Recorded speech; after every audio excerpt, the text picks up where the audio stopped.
Olá, sejam bem-vindos ao podcast A Força que Vem do Interior. E hoje nós vamos falar sobre inclusão social em tempos de pandemia. O que mudou na assistência social? Qual o perfil de quem está nas ruas? E afinal, dar esmola repetidas vezes é um gesto fraterno ou perpetua a condição de quem está nas ruas? Para falar deste assunto, ao meu lado, o vereador Betinho Neves. Seja bem-vindo. Muito obrigado, Érica. Muito obrigado pelo convite de estarmos aqui nesse podcast, num assunto tão relevante, né? População de rua, causa social. É um prazer estar aqui com vocês, viu? Seja bem-vindo também. Agora temos a presença da Leia Serrano, ela que é diretora aqui do CEPROSOM, diretora de proteção social, assistente social há 3 décadas aqui na cidade. Seja muito bem-vinda, sinta-se em casa. Obrigada, Érica. Obrigada, Murilo, pelo convite e da participação aqui nesse podcast. Betinho, para a gente é muito importante falar na situação social, principalmente nesse período de pandemia, que tudo mudou. Então, para a gente é gratificante estar aqui. Obrigada pelo convite para a gente fazer esses esclarecimentos. Eu tenho certeza que vai ser muito produtivo. Deputado Murilo Félix, hoje aqui em Limeira, seja muito bem-vindo. Muito obrigado, Érica, pelo convite. Obrigado, Betinho, por estar presente aqui, um amigo meu de longa data. Leia, também muito obrigado por estar aqui.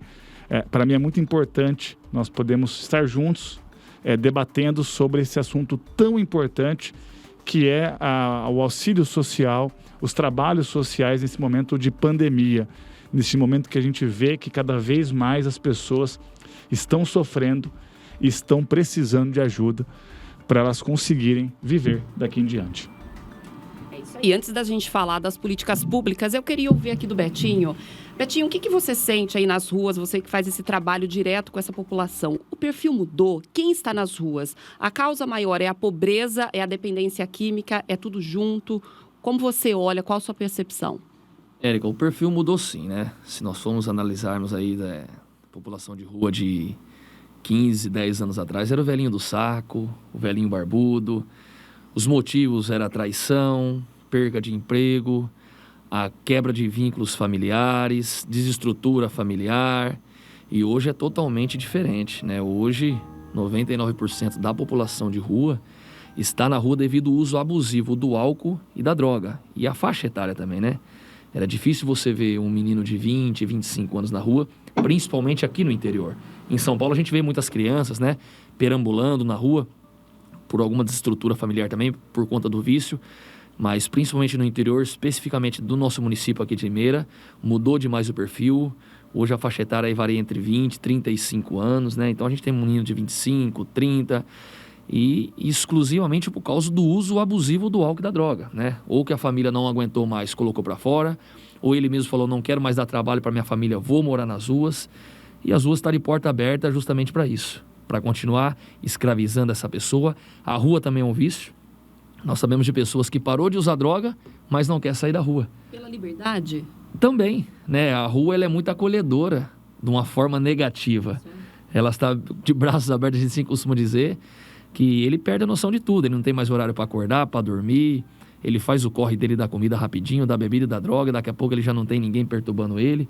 Inclusive até no albergue, né? Nós temos um centro de acolhida aí totalmente estruturado, no qual eu tive a oportunidade, junto com a Leia e demais equipe, em colocá-lo aqui na cidade. E a gente tem lá quase 50 vagas e dorme 15, 20, 12. Sobram vagas. Demais, todos os dias, né? E é um trabalho de insistência. Tem uma equipe de abordagem capacitada que vai atrás das pessoas com estratégia. Hoje, para você contratar uma pessoa para trabalhar na abordagem do CEPROSOM, tem que entrevistar 200 para contratar um, que tem que ter perfil, né? É o morde e assopra, nem muito radical e nem muito bonzinho. E saber que a gente está dentro do serviço de assistência, não de assistencialismo, né? Dentro do CEPROSOM a gente não faz caridade, a gente trabalha com políticas públicas, né? Então não tem o coitadinho, tô com dozinha, o irmãozinho, não. É um usuário que está ali com direitos e deveres que precisa ser colocado em prática para que ele possa mudar de vida. Mas é difícil. Hoje, trabalhar com a população de rua é uma missão extremamente difícil, porque nem vai esperando resultado, porque não tem. Os resultados são mínimos, né? Mas como nós somos profissionais da assistência, estamos ali, optamos por estar nessa área, é uma missão muito difícil de tirar o chapéu. Quando chegar alguém e falar que é assistente social e trabalha com morador de rua, tire o chapéu, porque realmente não é fácil, viu? Só muito difícil. Agora, antes da gente entrar nesse ponto polêmico, né? O Betinho acho que colocou muito bem. O Ceprosom faz o trabalho técnico, vocês fazem o trabalho difícil, mas a gente também tem as pessoas que ajudam e chega um momento que isso conflita, né? Mas eu quero falar disso daqui a pouquinho. Leia, voltando na questão da dependência química, quer dizer que além dos fatores econômicos, sociais, da pobreza, do desemprego, é preciso também rever as políticas públicas de prevenção de tratamento ao dependente químico. Exatamente. É como o Betinho falou. O Betinho está nessa área com a gente já há um tempo, tanto é que ele fez serviço social também, né? Então, ele é um profissional da assistência social também. E essa questão é um trabalho de rede. Nós temos que ter um trabalho de rede, porque a assistência, como o Betinho colocou, a gente não faz o assistencialismo. Nós fazemos um trabalho de inserção de novo dessa pessoa na sociedade. Mas é um trabalho de formiguinha. Se a gente não tiver uma rede estruturada, saúde, a própria educação, mas principalmente saúde, né? Nós temos que trabalhar. Aqui em Limeira nós temos um trabalho bem estruturado com a Secretaria de Saúde. Agora a Secretaria de Saúde está lançando o consultório de rua, que nós estamos fazendo um trabalho em conjunto. Então isso tem que ser feito o trabalho em rede, porque um sozinho não consegue. E a situação, tem pessoas em situação de rua e moradores de rua, é diferente. As pessoas que estão em situação de rua, elas têm uma família, ela tem uma casa, mas ela optou em ficar na rua, né? Principalmente por esses motivos, droga, o álcool. Geralmente as pessoas falam, olha, ele começa já no crack. Não, é o álcool. A pesquisa que a gente tem, os estudos, o álcool é o início. O álcool, ele começa pelo álcool, né? E aí vai se agravando. Então, a pessoa em situação de rua... Agora, aqueles que são moradores de rua, são aquelas que vieram de uma situação de desilusão amorosa, perdeu realmente o vínculo da família, né? Então, isso existe, mas em um número menor. O nosso número maior são as pessoas em situação de rua. Por isso que nós precisamos da rede de proteção a essa população. Porque é uma população que está doente, né? É uma doença, né? Então, nós precisamos... geralmente as pessoas falam, olha, tem que tirar essa pessoa da rua e colocá-la para trabalhar. Não é bem assim, né? Porque essa pessoa ela já não pode sair dali e ir diretamente para um trabalho. Ela precisa primeiro de um tratamento, de um acompanhamento e preparar ela para a sociedade de novo, né? E isso que nós fazemos. Temos o centro de acolhida, né? O Ceprosom tem o centro de acolhida, que é o albergue que nós falamos. Tem esse número de vagas, mas nem sempre ele é preenchido, porque a rua é livre, né? E nos locais tem regra. Então, depois do centro de acolhida, ele vai para o Centro Pop, que tem toda uma equipe. E depois, a gente ainda tem a casa de convivência. Então, é um trabalho grandioso, né? E a gente não desiste. Leia, uma coisa que você disse aqui, eu quero até fazer um complemento, e você me corrija se eu estiver enganado, mas o que eu também vejo bastante pessoas... que a gente tem todo o trabalho da prefeitura, dos órgãos que fazem esse auxílio para a pessoa que mora na rua, a pessoa que é usuário de drogas, como o Betinho mencionou, mas ele também tem que querer mudar. Não é? Porque a gente vê muitos casos que a pessoa não quer mudar. Como é que a gente vai conseguir preparar a pessoa para entrar no mercado de trabalho, para que ela tenha uma reinserção na sociedade, se ela não quer mudar? Né? Então, eu já vi alguns casos que é isso, que às vezes a gente faz o trabalho e a pessoa não tem vontade de querer sair daquele mundo que ela está, que é da forma que ele disse aqui. A rua é muito acolhedora para ele. Então, esse é um trabalho muito difícil, eu imagino que vocês que estão ali de frente pode complementar a minha fala, mas esse trabalho de convencimento da pessoa de que ela, largando as drogas, saindo da rua, voltando para a família, tendo uma família, indo para o mercado de trabalho, é que esse mundo, para ela, é realmente melhor para a vida dela do que o que ela está vivendo hoje, que é estar na rua, por exemplo. Estou certo, Leia? Desculpe. Não, está certíssimo. É realmente isso. Ela tem que querer. Porque, às vezes, as pessoas colocam, olha, vocês têm que tirar aquela pessoa de lá, você tem que levar. Primeiro que a gente não pode obrigar a pessoa a sair dali. Ele tem o direito de ir e vir, ele é livre, né? E ele tem que querer, né? Principalmente o tratamento. né? Tem o CAPS-AD, então ele tem que querer esse tratamento. E esse é o nosso o objetivo também. Tá convencendo, tá trabalhando com ele, que não é de um dia para o outro, né? Ele tem que ter confiança em você, né? E você tem que chegar até ele confiar no seu trabalho, confiar onde ele está, confiar no técnico, né? E esse é um trabalho devagar, que a gente consegue. A gente tem muitos exemplos de superação, né? Mas tem outros que não. Mas a gente, no dia a dia, é igual o Betinho falava, olha, se você quiser achar que 100% você vai conseguir, não consegue. Então, aqueles que você consegue tá colocando ele de volta ou retornar para a família. Porque quando a pessoa está na situação de rua e no uso, ela está doente e a família dela está doente também. Então, você tem que fazer esse trabalho com essa família também. Não é só com ele, você tem que trabalhar ele, trabalhar a família. E nós temos casos, muitas vezes é o filho que foi para a rua. Nós temos o inverso. Nós também temos os pais que estão nas ruas e que os filhos não querem mais, porque já cansaram. Então, você tem que fazer todo um trabalho com a pessoa e com a família também. Agora, é complexo, né? E pelo que vocês estão relatando aqui, é um pouco diferente, né, Murilo? A gente vai para São Paulo, às vezes na Lesp, enfim, fazer todas as atividades lá. E a gente percebe um perfil diferente. Lá a gente vê muitas famílias mesmo, pessoas que não escolheram, né, no bom sentido aí, as ruas. Foram, porque ou foram despejadas, perderam seus empregos. Agora aqui não, pelo que vocês estão falando, realmente é uma questão de dependência química e tantos outros problemas. Aí eu emendo a minha segunda pergunta para a gente debater aqui. A rua é atrativa, a rua acolhe, a rua não tem regra. Quando a gente, no instinto, ajuda, dá uma esmola, nem sei se esse é o termo correto hoje em dia, dá uma esmola hoje, dá uma esmola amanhã, a gente também não está tornando, mesmo que a nossa intenção seja boa, a gente não está ajudando a tornar a rua um espaço acolhedor demais para essa pessoa que já resiste tanto em receber ajuda? Eu acho que sim. É um tema bem polêmico. Hoje nós temos grupos sérios que fazem o trabalho de rua, que levam comida, que levam cobertor, que de fato dá alguns resultados, né? Teve muitos casos que nós, enquanto poder público, não conseguimos resgatar aquele cidadão, mas uma pessoa, um grupo que foi levar uma sopra, ele ficou encantado com aquela pessoa e eles conseguiram ajudar. Então também dá certo.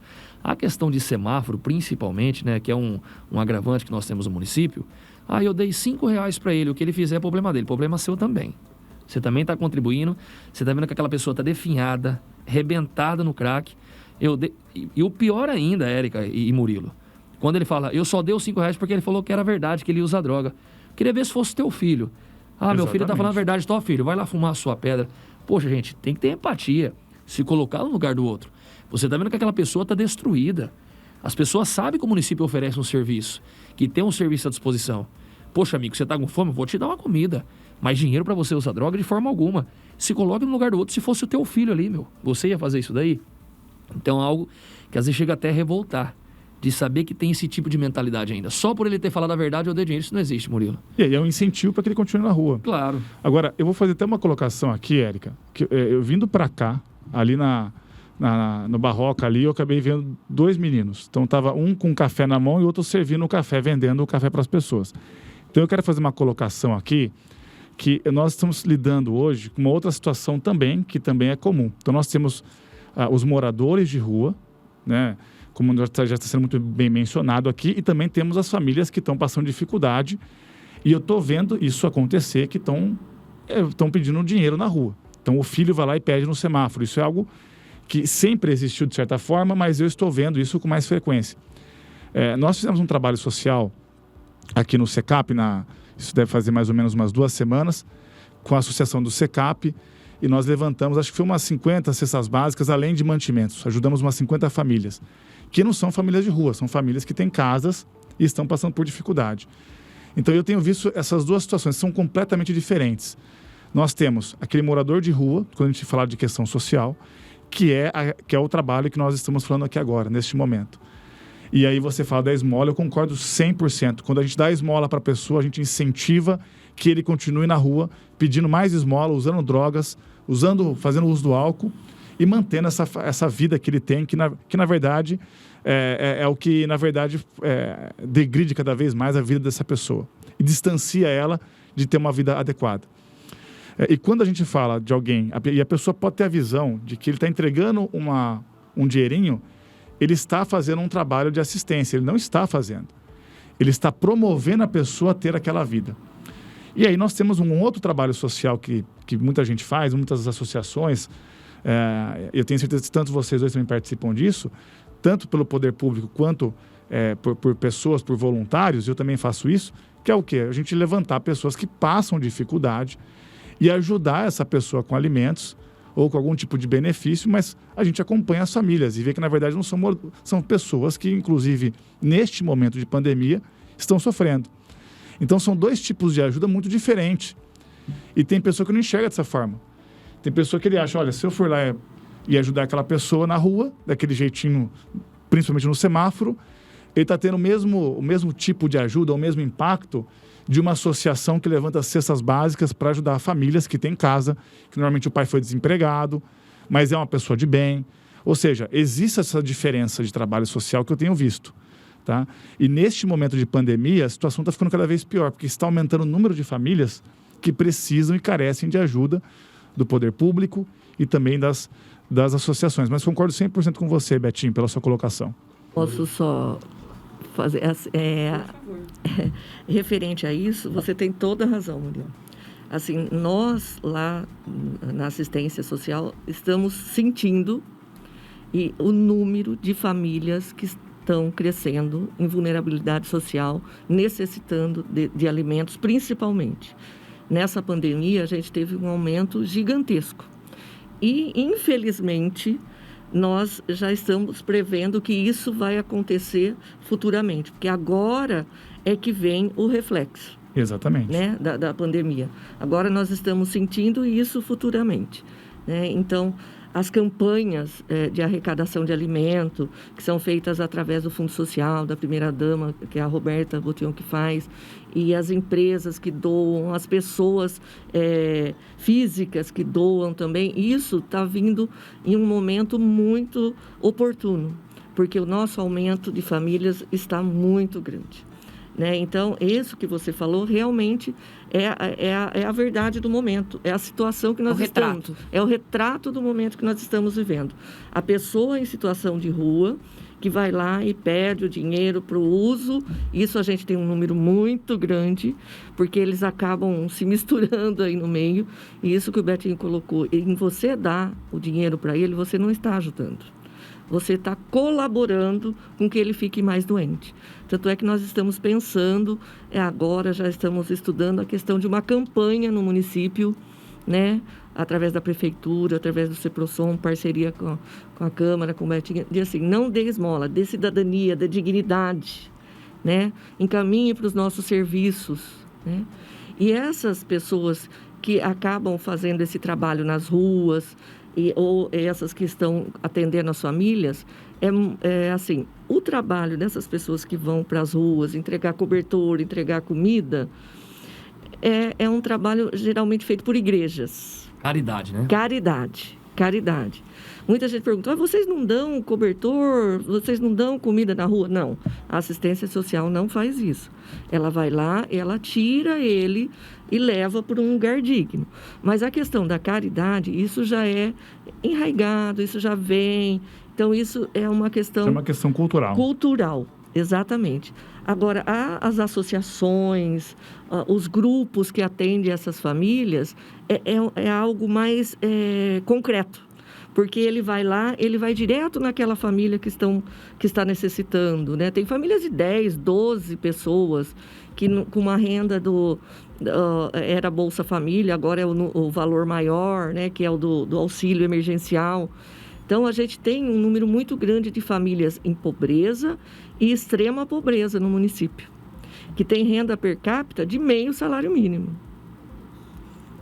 Né? Então, é muita gente, é muita gente. O pobreza é meio salário mínimo. O extrema pobreza é de 0 a meio salário. Então, a gente tem...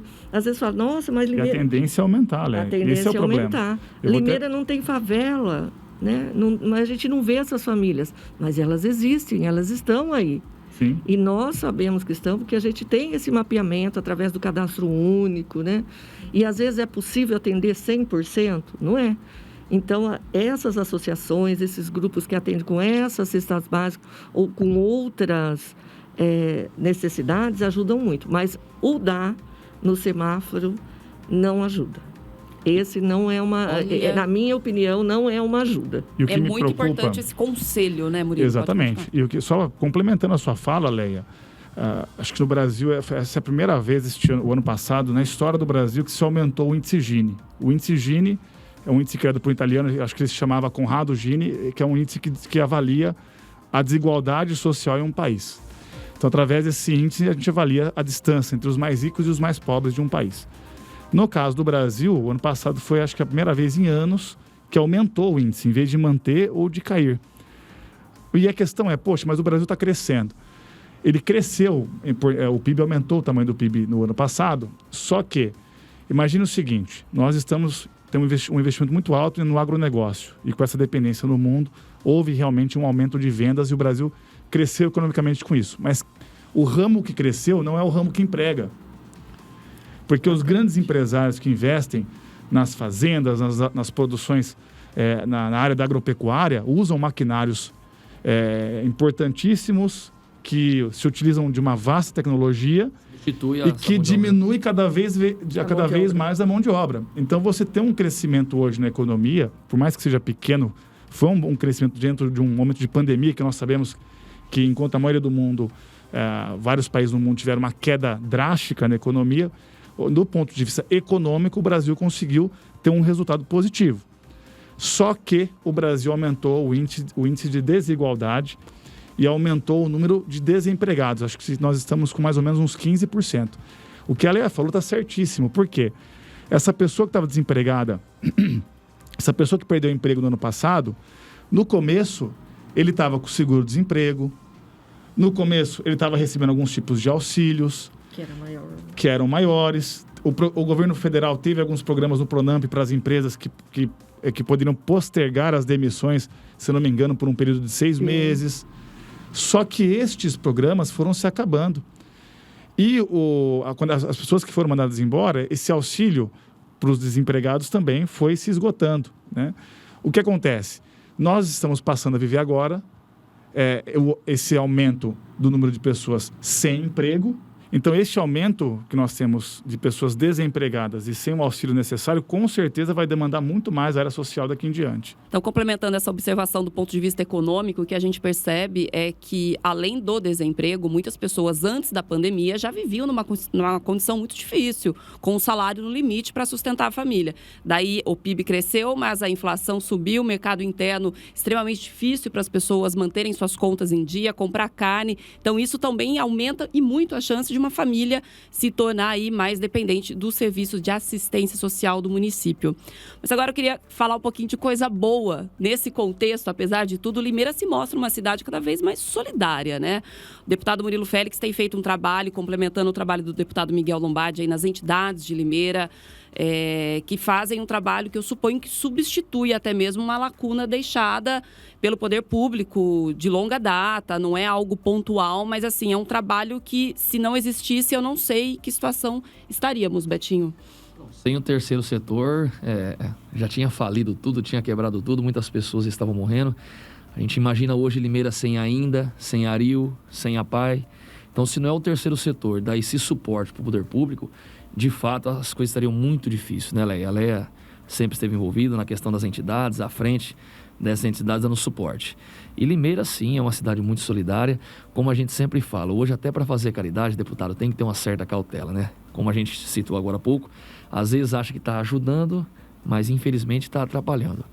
Eu sou um assistente social meio louco, né, Leia? Meio fora da... Eu tenho a linha de faça o bem e saiba quem.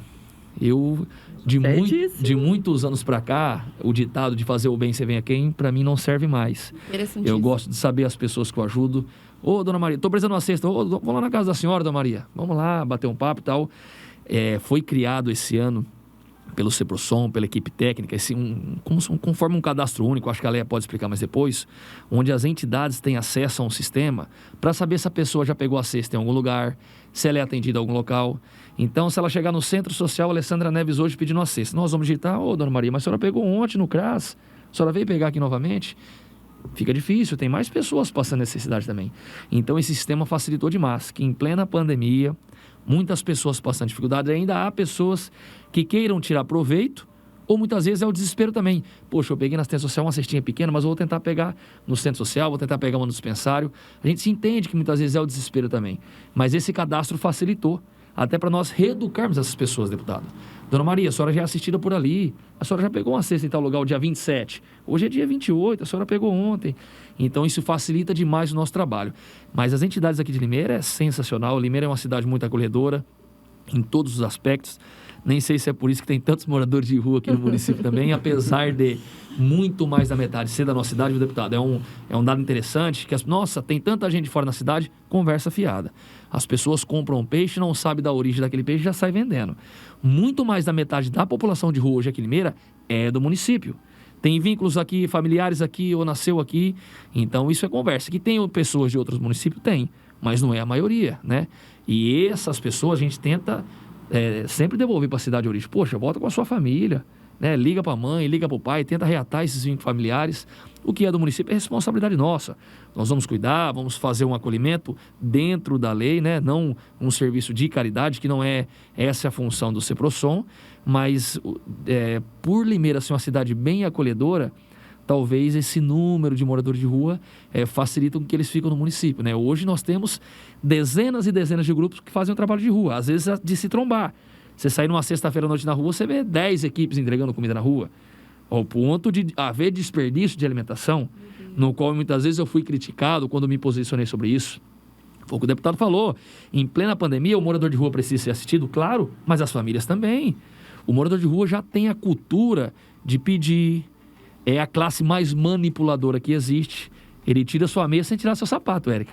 E faz você se sentir culpado quando você não doa, né? Poxa, 50 centavos, as pessoas que estão nos assistindo certamente vão fazer essa reflexão com a gente. Até depois gostaria de elogiar muito essa ideia da campanha Não Dê Esmola, porque a pessoa que ela faz a compra dela, sobrou, ela fala: nossa, eu consegui comprar e vou falar não para quem está aqui no ouvido do meu carro. Mas, Érica, a pessoa que quer ajudar, em vez de ajudar o morador de rua de forma direta... Ajuda a entidade. Ajuda a entidade. Perfeito. Isso tem que ser feito, que é o que nós estamos fazendo. E o Betinho também, a Leia também, às vezes, faz isso na prefeitura.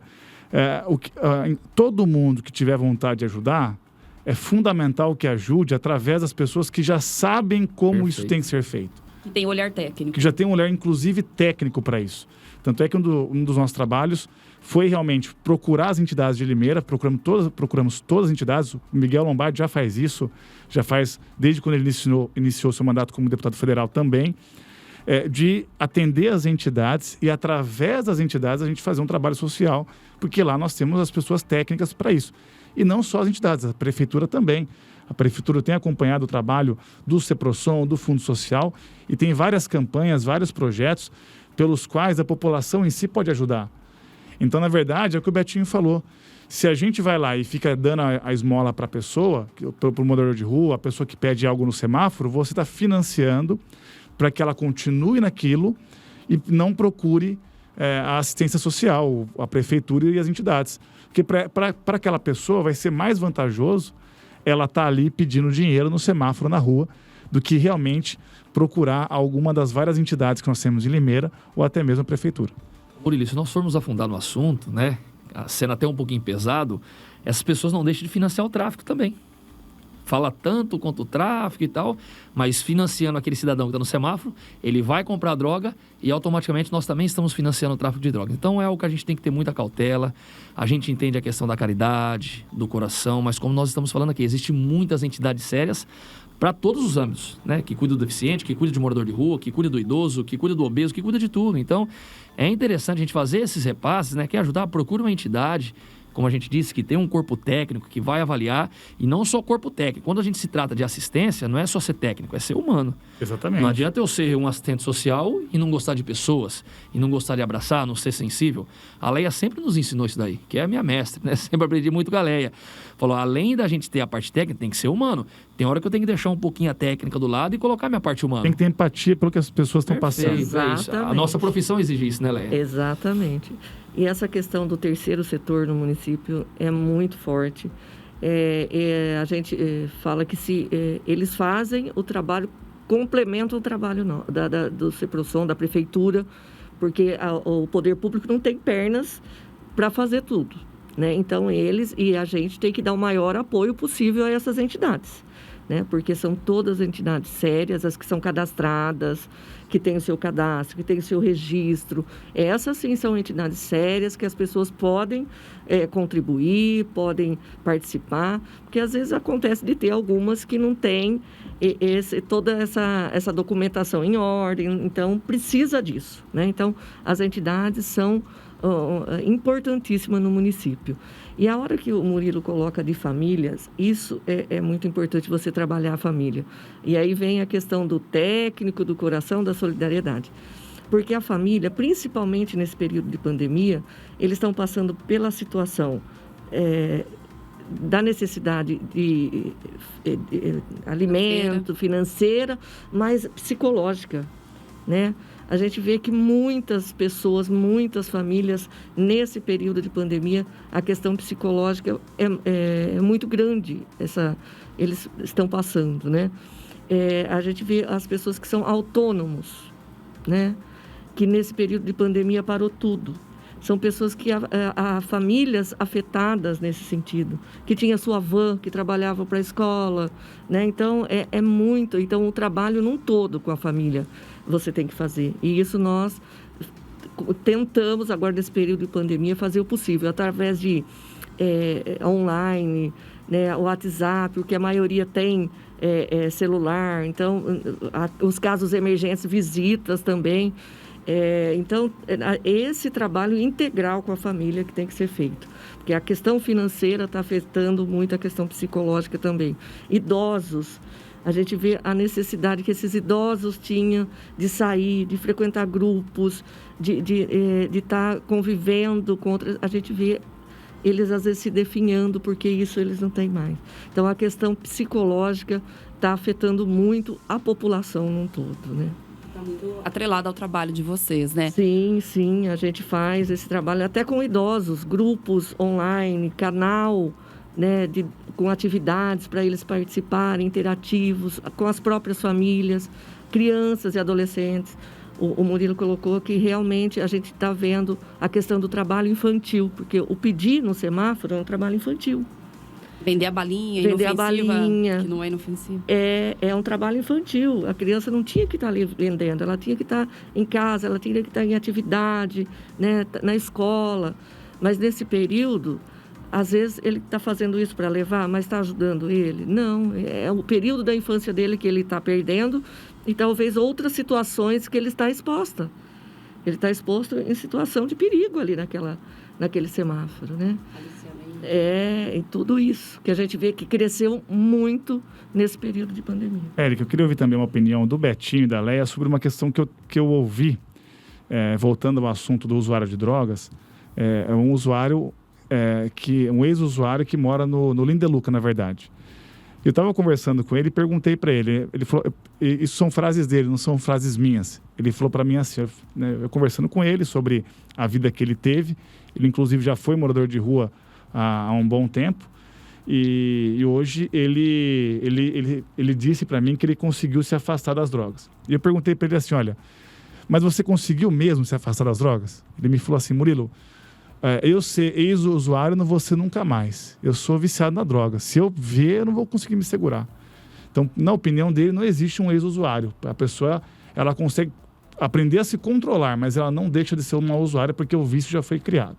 Isso é uma frase dele. Estou dizendo aqui para vocês. E eu disse para ele o seguinte, aí eu fiz uma pergunta a ele. Então, como que você consegue ficar longe desse vício? Ter esse controle tão difícil para você? né? E ele me disse que foram 2 fatores para ele.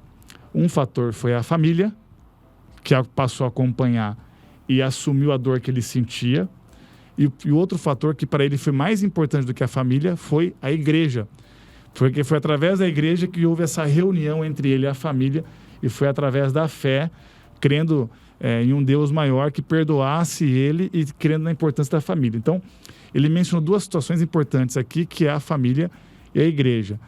E eu queria saber a opinião de vocês nisso.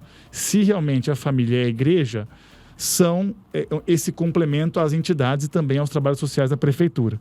Tá? E segundo, se também se a frase dele é verdadeira sobre essa questão do vício.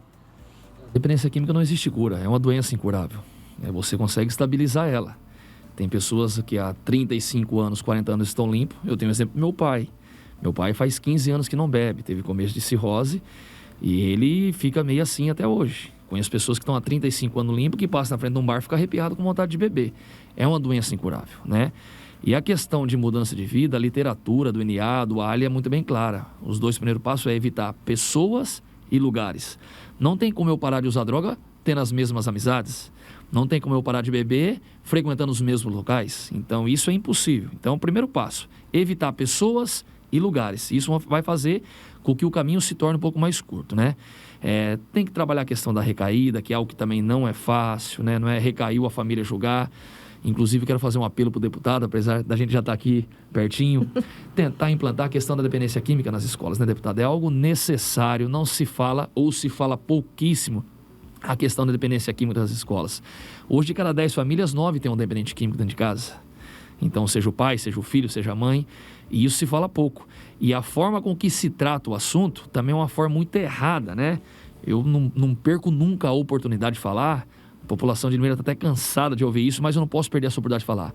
A forma com que se trata a dependência química com os filhos, de falar que a droga é ruim. Gente, a droga não é ruim. O crack não é ruim. A bebida não é ruim. A maconha muito menos. E a farinha também não. Nós temos que trabalhar a consequência dela. Você vai falar para o seu filho que a maconha é ruim, ele vai experimentar e falar: meu pai é mentiroso. Falou que isso era ruim e não é ruim. O que eu vou falar para meu filho? Eu, graças a Deus, não sei que gosto tem. Álcool, droga, eu nunca usei. O que eu vou trabalhar com meu filho Pedrinho? Eu falo: filho, o papai nunca usou droga. O papai não vai falar para você que isso é ruim, porque eu não experimentei, mas pelo tanto de pessoas que moram na rua e que usam isso, isso deve ser algo prazeroso. Mas o papai vai mostrar para você a consequência dela. Levar debaixo do viaduto, levar nas cracolândias que infelizmente nós já temos aqui no município, levar dentro das matas, que é onde esse público aderiu para estar morando. Falou: essa vai ser a consequência da droga. Porque um dia ele não vai me chamar de mentiroso. Meu pai falou realmente que isso era prazeroso, mas ele também me falou a consequência dela. Então, nós temos que, com uma certa urgência, tratar desses assuntos nas escolas, tratar desses assuntos nas igrejas. Em todo lugar tem que se tratar da dependência química, que é, se não há, uma das doenças que mais mata no mundo. No mundo. Então, isso é pouco se falado, né? As pessoas têm medo.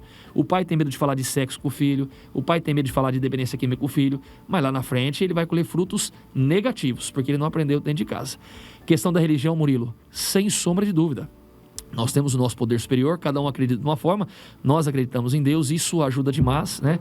Eu tive a oportunidade em 2007 de fundar o Anjos da Noite, que é uma casa de acolhimento para a população de rua, onde não se tem tratamento, onde não se tem remédio, mas tem Deus.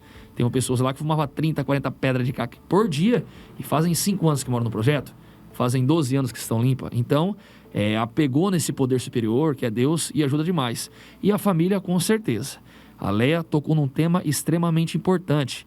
Quando você leva um dependente químico para um tratamento, se você não tratar a família, a codependência muitas vezes mata mais do que a dependência. Morre muito mais mãe do que filho usuário. Morre muito mais pai do que filho usuário. Morre muito mais filho de saber que o pai é usuário. A codependência também mata. E se a gente não conseguir preparar a família, que isso deveria ser regra, Leia. A clínica internou o cidadão, a clínica tem que ter responsabilidade de tratar da família também. Fazer terapia, para o NA, para um AA, um Amor Exigente, ou qualquer outro grupo de autoajuda, Pastoral da Sobriedade, que isso é de extrema importância. Por 2 fatores. Às vezes, quando aquele cidadão sai da clínica, Érica, a família, fica aqui, meu amorzinho, meu nenezinho, não é assim. Ou ao contrário também, esconde a carteira que o Noia voltou, hein? Senão vai roubar tudo de novo. Não deixa sair do portão pra fora, senão vai voltar a beber e vai usar droga. Ele vai falar: o quê? Imagina que eu vou ficar em casa. Se a minha família tá me tratando desse jeito, a rua é acolhedora, a rua me quer novamente, a droga me quer novamente. Então, se nós não trabalharmos a questão da família, infelizmente não tem resultado. Não tem resultado. A gente costuma falar da casa de reinserção também, Léa. Outra coisa que teria que ser obrigatório. Hoje as clínicas ganham muito dinheiro, né? Estão prestando o seu serviço, prestando o seu trabalho, mas hoje não existe uma casa de reinserção. Você fez o seu 6 meses de tratamento, agora a clínica tem uma outra casa onde você vai ficar 3 meses para você ter o contato com a rua. Aí você concluiu os 9 meses de tratamento. Prepararam. Mas não, o cara fez tirei o cara da rua. Hoje, o nosso serviço é assim, e não tem que a gente enganar. Enxugar gelo. Enxugar gelo?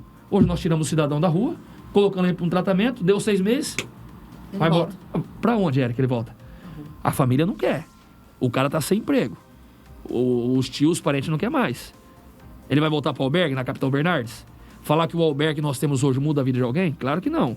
Nós ali fazemos um serviço de acolhimento, mas nós não oferecemos tratamento. Não é a função do albergue oferecer um tratamento, e sim um acolhimento digno. Mas a gente não oferece tratamento dentro do albergue. Então, para o cara sair da rua e voltar para a Capitão Bernardes, fica lá o dia inteiro, então é algo difícil. Então, nós temos que, com uma certa urgência, isso é minha responsabilidade também, enquanto legislativo, de estar cobrando isso daí. Dessas clínicas, comunidades terapêuticas, ter essa casa de reinserção pós-tratamento. E, principalmente, trabalhar com a família. E outra, ele tem que se sentir bem recebido. Sim. Se ele sai do tratamento e ele não se sente acolhido em lugar nenhum, ele volta para a rua. Às vezes a família não está preparada para recebê-lo também. É isso onde entra essa preparação, esse trabalho com a família. E a hora que você coloca, se a igreja e a família é a base, a família é a base de tudo para essa pessoa se recuperar, né? Mas ela tem que ser tratada também. A igreja, independente da sua crença, ela também, a questão espiritual, ela tem que ser trabalhada. Então, se um grupo de uma igreja acolhe essa pessoa, a família acolhe e ela quer também, é um passo para ela se recuperar. Mas, assim, ela vai se recuperar, ela não quer dizer que ela vai se curar, né? Porque a filosofia do AA e NA é os passos e também só por hoje, né? Então, ela vai ser eternamente independente, mas ela não pode frequentar esses lugares e tem que ter um grupo de apoio.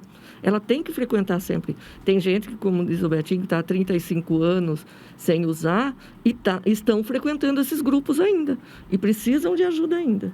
E a família, a igreja, a gente vê muitas igrejas que têm esses grupos de autoajuda, né? Então, isso é muito importante. E tem que ser algo continuado até o fim da vida da pessoa, na verdade. Ela nunca sempre. mais vai poder parar de fazer algum tipo de ajuda da família, ou da entidade, ou da igreja. Isso é algo contínuo para que ela não recaia de novo, não tenha a recaída que o Betinho mencionou.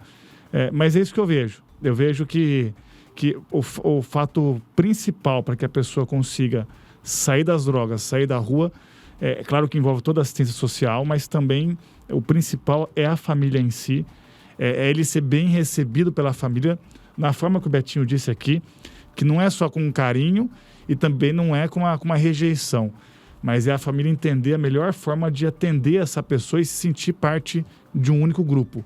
Porque se a pessoa chega para a família e ela não se sente acolhida, ela vai procurar novamente a droga, que é onde ela vai se sentir acolhida. E a igreja é fundamental para isso, porque a igreja, ela trata as famílias também. A própria pregação do evangelho, independente da pessoa ser católico ou evangélico, mas o nosso pensamento cristão é de se manter a família unida. E a pessoa tendo esse trabalho junto da igreja, a igreja pregando dessa necessidade de aproximação entre a pessoa e a sua família e trabalhando para que a família seja unida, esses são 2 fatores que eu percebi que faz com que muitas pessoas consigam se distanciar das drogas, consigam vencer esse vício e se manter controladas para que não tenham recaídas. Exatamente. E vale ressaltar novamente, Murilo, a codependência ela também mata, a codependência ela também deixa a pessoa num nível de estresse muito grande. Então a família precisa entender, nem muito radical e nem muito boazinha. A família precisa do tratamento também, né? Hoje nós temos grupo sério. Eu quero mencionar uma pessoa aqui no qual ele dá liberdade para mencionar e é um exemplo de superação, que é o Breda, que hoje faz parte da nossa equipe do Ceprosom, um cara que há quase 25 anos está limpo, há 25 anos. É Natal, é Ano Novo, é Páscoa, é Dia das Mães, onde o Breda está? No grupo de autoajuda. Ele não viaja, ele necessita, como ele necessita de Deus e de água para beber, ele necessita do grupo de autoajuda. Um cara que há 25 anos está limpo. E mesmo assim ele não perde um dia. E a família vai junto. A esposa vai, Você vai conversar de dependência com o filho dele que nunca usou nada, o cara sabe de tudo de dependência. Porque teve um pai e foi buscar conhecimento para ajudar esse pai. Então, hoje nós temos com muito orgulho, né, Leia? Ele na equipe do Ceprosom. Faz as abordagens. Ele faz abordagem. Ele conhece com quem ele está abordando. Um senhor de 62, 63 anos, né? Então, muito gente boa. Vai falando a idade.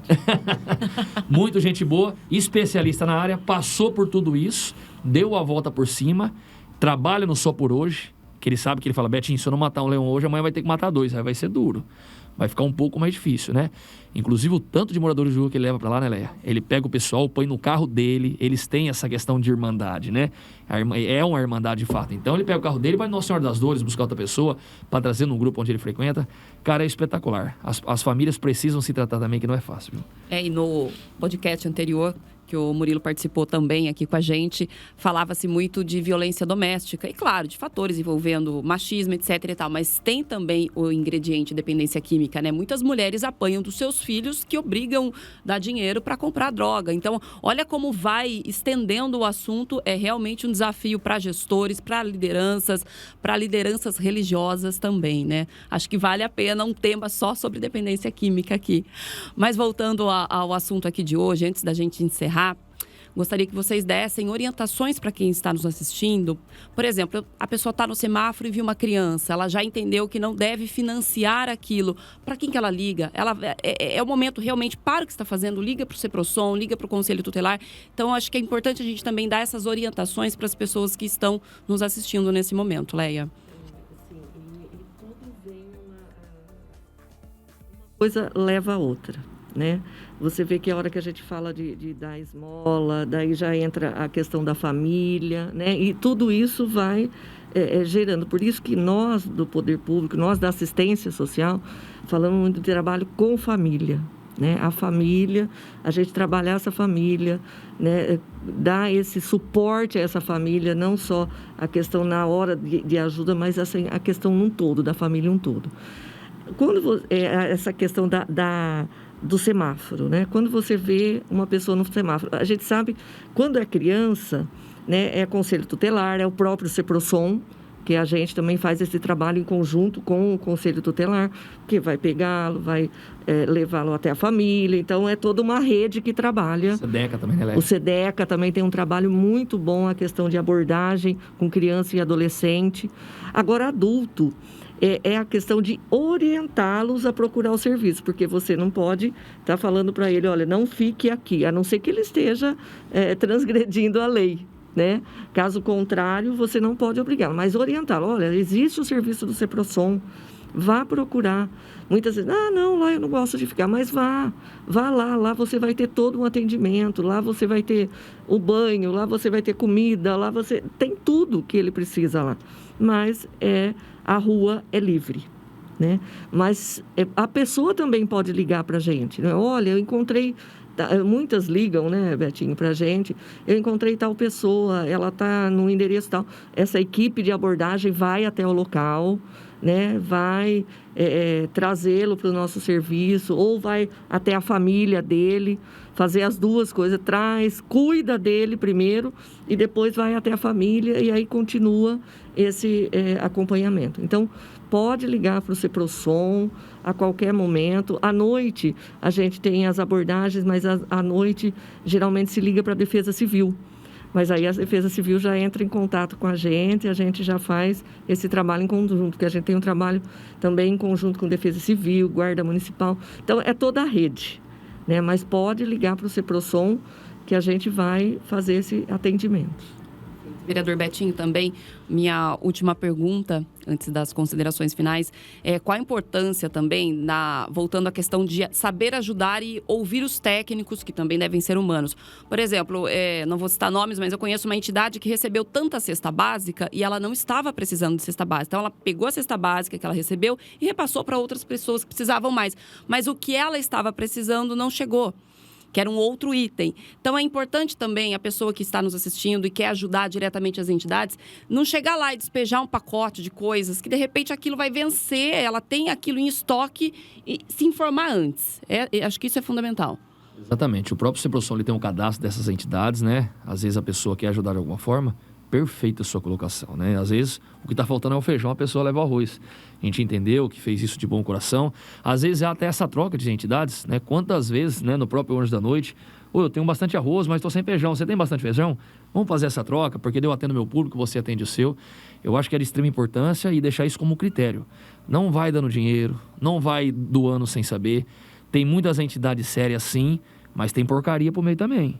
Tem muitas entidades que estão aí, que se fingem ser entidades para lucrar, para se beneficiar, para que o presidente ganhe dinheiro. E isso, de fato, acontece no Brasil inteiro. E acredito que Limeira não seja diferente. Então, é interessante, antes de até fazer qualquer tipo de doação, conhecer, ir lá ver como que é o trabalho, ouvir da boca dos usuários como funciona, né? De qual o serviço que é prestado naquele local. Isso é de extrema importância. Queria rapidamente, Érica, né, deputado Murilo e Leia, a gente não tocou nesse assunto, mas o número de mulheres cresceu na rua, Murilo. Um número absurdo. Comecei a trabalhar com a população de rua em 2017. Tinha 4, 5. Na última abordagem que eu fiz, enquanto eu estive no Ceprosom, nós fomos fazer ali perto do Nações, de 20 pessoas, 18 eram mulheres. E somente 2 homens.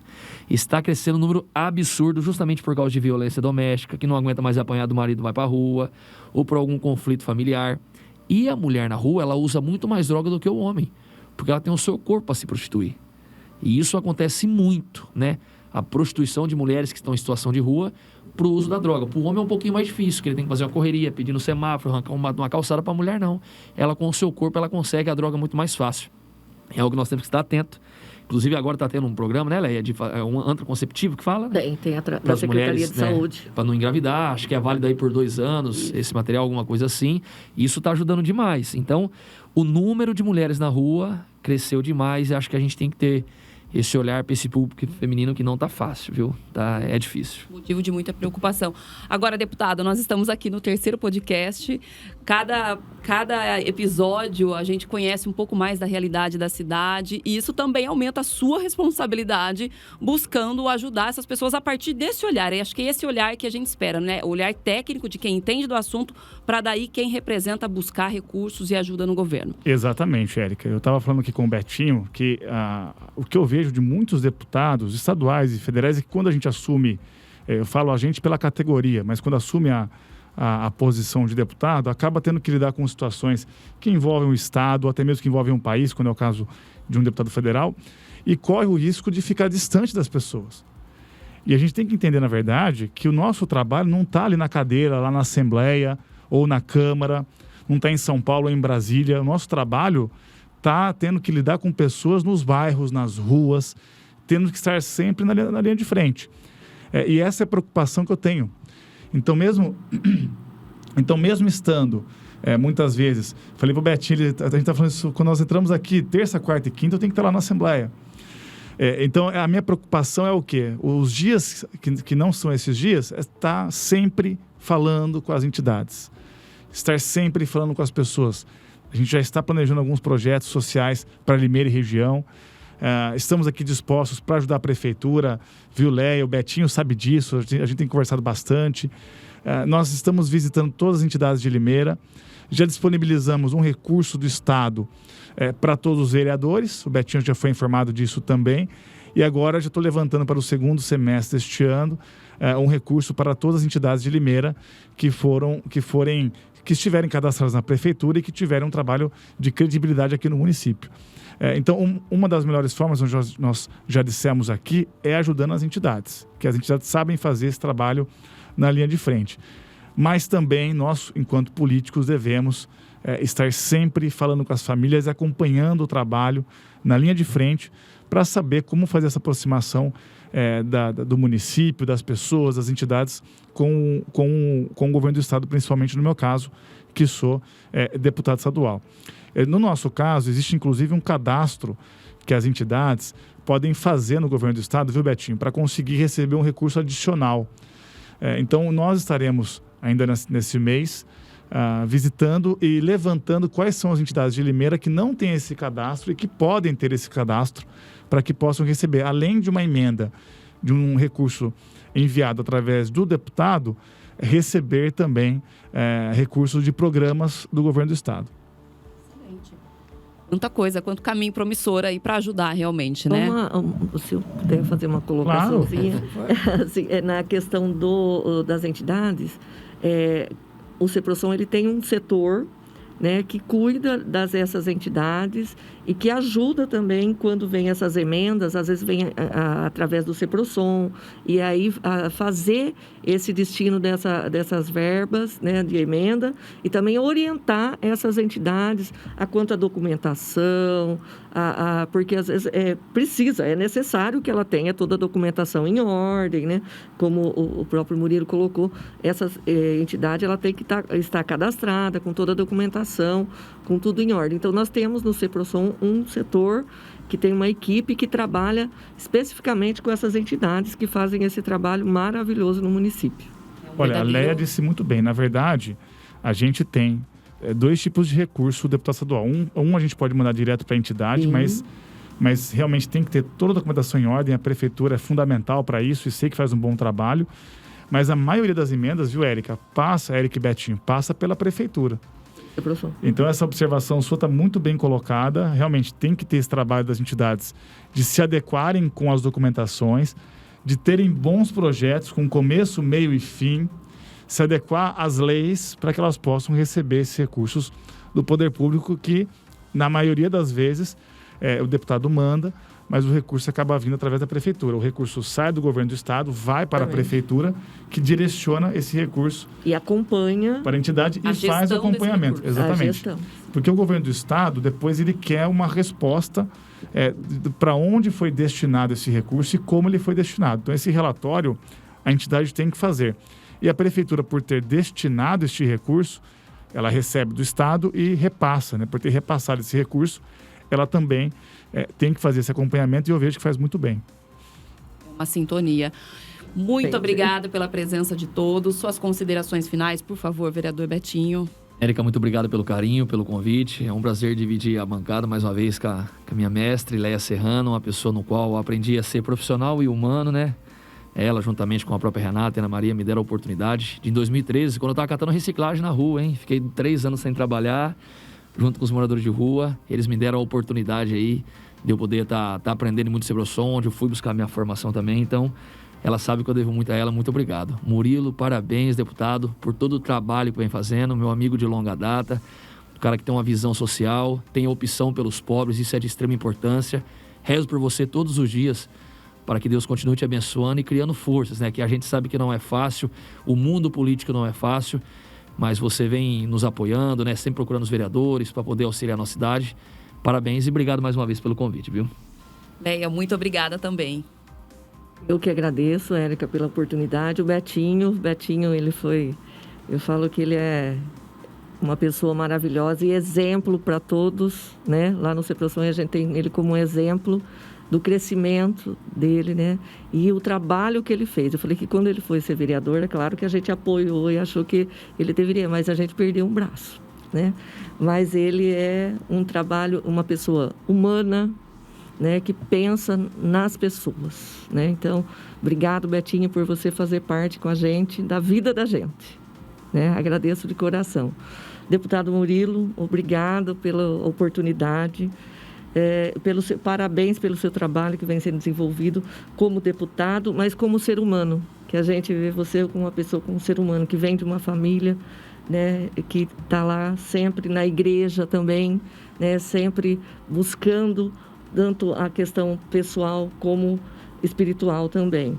Parabéns pelo seu trabalho, obrigado pela oportunidade, estamos sempre à disposição também e que Deus te proteja nessa sua caminhada política, profissional e pessoal. Muito obrigado.